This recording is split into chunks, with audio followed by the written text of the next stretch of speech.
Hello everyone, it's Shane Kanto, your Wasteland reviewer, and I'm here to review I Blame Society. And this is a new dark comedy written, directed, and starring Gillian, Wallace, Horvat. And this film is really her film. She also co-wrote the film with Chase Williamson, who's also in the film. But this film focuses on this young woman who wants to be a filmmaker.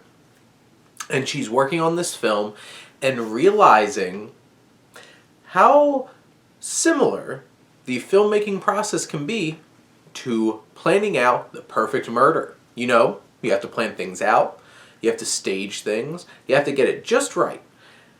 And she starts spiraling into this dark place where she thinks, I am going to murder to make the perfect movie. And how ridiculous this is, similar to, you have like, this gave me vibes of Spree that came out in 2020 in terms of like, this person's like, I can get the social media presence if I kill people in my Uber or Lyft, whichever. And then it also has a bit of a feel to Creep in the terms of like, it's this really disturbingly funny, like murderous kind of situation. I don't think I Blame Society ever hits that level of Creep and Creep 2, which I love those films. And Mark Duplass, next level. But Gillian, Wallace, Horvat in this film is fantastic. She's committed. This is her creation, and you can tell how committed she is to this performance. And you start things off, and she just seems like this awkward, this kind of offbeat kind of person that has a weird sensibility and a weird outlook on life. But you don't suspect that she's dark and twisted and disturbed to this point where she's going to start murdering people. And one of the interesting things about this film is she interacts with so many different people, and just how she's going to wind up staging these people's suicides, because that's what she does. She makes a connection with somebody, she toys with them, she has hidden cameras, she has cameras like attached to like her head, stuff like that. And she's always filming, whether it's invading that bedroom intimacy with her boyfriend, or she's out on a hike with a friend and specifically gives said friend something that he's allergic to just so that he could die and she could get it on camera. And you have all of these different situations all just set up in these crazy ways, the way she toys with people. And Horvat's character is so interesting and weird, and you can't help but keep watching.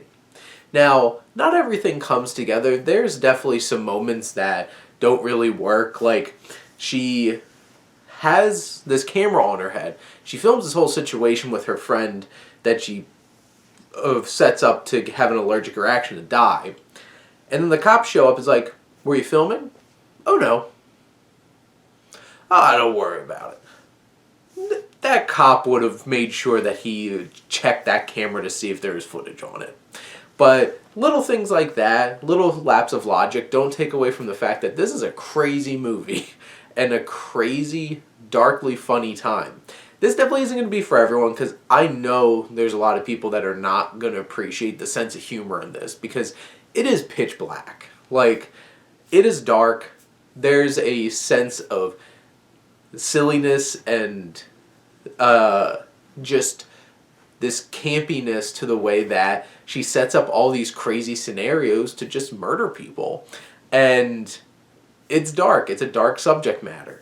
And not everyone's going to feel that vibe, especially if you look at the IMDb rating. This has like a 4.1 out of 10. I don't think a whole lot of people are ready for this movie. But if you're inclined and open-minded to jump right in to this dark and crazy film that also has a lot of layers in terms of like, it's not quite Promising Young Woman, but this has a lot of gender politics and commentary on gender roles in this film, and it does it pretty well.